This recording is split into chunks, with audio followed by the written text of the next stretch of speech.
Salam sejahtera Malaysia, terima kasih kerana menonton video-video dalam channel ini. Sebelum kita mula, jangan lupa untuk tekan tombol subscribe, share, like dan komen. Let's go! Salam sejahtera dan salam perpaduan kepada seluruh rakyat Malaysia dan pendengar. Berita panas hari ini dipetik dari Malaysia Kini bertajuk Muhyiddin sudah berjumpa SPRM. Berita penuh. Bekas Perdana Menteri Muhyiddin Yassin dilapor menghabiskan masa dari pagi hingga tengah hari semalam untuk memberi keterangan kepada penyiasat Suruhanjaya Pencegahan Rasuah Malaysia SPRM di Putrajaya. Justru menurut laporan utusan online, siasatan mengenai isu itu dikatakan sudah di peringkat akhir untuk dilengkapkan sebelum dihantar ke Jabatan Peguam Negara bagi menanti arahan selanjutnya. Memetik sumber yang tidak dinamakan harian itu memberitahu sebelum ini, beberapa pemimpin tertinggi bersatu turut diambil keterangan mereka. Apabila disiapkan, nanti kata sumber itu, SPRM akan menentukan sama ada wajar pertuduhan dibuat ke atas mana-mana individu atau sebaliknya. Pada 1 Februari lalu, Malaysia Kini melaporkan akaun bersatu yang menjadi tunjang kepada PN dibekukan oleh SPRM bagi membolehkan siasatan berkenaan dana parti itu dibuat. Ia berlaku sehari selepas bekas Ketua Setiausaha Sulit Muhyiddin Marzuki Muhammad mendedahkan penyata akaun parti itu yang telah diaudit bagi 2020 dan 2021. Melalui kenyataan yang disiarkan di laman web bersatu, Marzuki turut menyeru agar PKR dan DAP untuk melakukan perkara sama. Mengesahkan perkara itu, Ketua Pesuruhjaya SPRM memberitahu keputusan untuk membekukan akaun berkenaan dibuat pada pertengahan Januari. Menurut sumber yang dipetik harian sama, sehingga kini kedua-dua akaun bersatu masih dibekukan.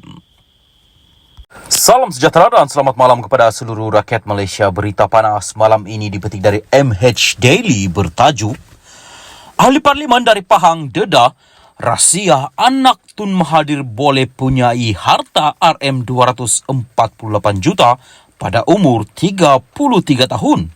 Berita penuh. Ahli Parlimen dari Pahang dedah rahsia anak Tun Mahathir boleh punyai harta RM248 juta pada umur 33 tahun.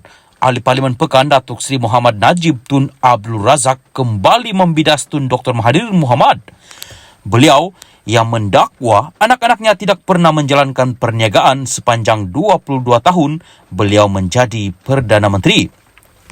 Najib melalui laman Facebook sebentar tadi berkata, pada tahun 1992 ketika Mahathir menjadi Perdana Menteri merangkap Menteri Kewangan, anaknya Datuk Seri Mirzan Mahathir telah membeli sebuah syarikat milik kerajaan dengan harga sebanyak RM248 juta ringgit. Pada tahun 1992, Mirzan cuma berusia 33 tahun. Dia beli Perbadanan National Shipping Line PNSL berhad dengan harga RM248 juta ringgit, iaitu antara syarikat perkapalan terbesar dalam negara pada masa itu. Perbadanan Nasional merupakan syarikat milik penuh kerajaan Malaysia dan pemegang saham utama Perbadanan Nasional ketika itu adalah Kementerian Kewangan, Bank Negara Malaysia dan Bank Bumi Putra Malaysia. Mirzan, umur 30 tahun, beli PNSL berhad dari syarikat milik penuh kerajaan dengan harga RM248 juta itu, maksudnya tak niaga dalam Malaysia dan tak berurusan dengan kerajaan masa dia PM ke.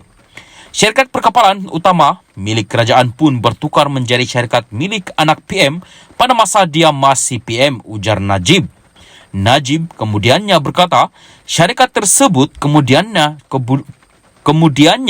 dijual pula bail-out kepada sebuah syarikat milik kerajaan ketika negara mengalami krisis mata wang. Dari mana dia dapat atau dari siapa dia pinjam RM248 juta ringgit untuk beli masa dia umur 33 tahun?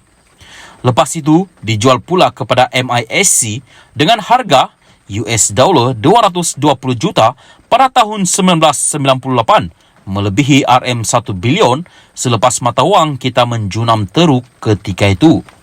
MISC berhad itu milik Petronas. Petronas milik siapa? Itu pun dikatakan lagi anak PM7 tak niaga dalam Malaysia dan tak berurusan dengan kerajaan masa dia PM ke? Soal Najib lagi. Mahathir sebelum ini berulang kali menegaskan anak-anaknya tidak pernah berniaga atau mendapat sebarang projek dari kerajaan. Menurut Mahathir, anak-anaknya hanya memulakan perniagaan setelah dirinya meletakkan semua jawatan di dalam kerajaan. Bagaimanapun, menurut Najib, kesemua jawapan yang diberikan beliau itu telah dipadamkan oleh pengendali laman Facebook Mahathir. Tumahan apa? Hari itu, PM ke-7 sendiri yang kata dia tak pernah membenarkan anak-anak dia berniaga dalam Malaysia semasa dia PM. Lalu dia suruh saya beri bukti bahawa anak-anak dia pernah berurusan dengan kerajaan semasa dia PM. Saya pun beri bukti, tetapi page Facebook PM47 asyik padam jawapan saya dan ribuan komen netizen yang bertanya jelasnya lagi. Sehingga kini Mahathir masih berdiam diri berhubung pendedahan yang dibuat oleh Najib itu.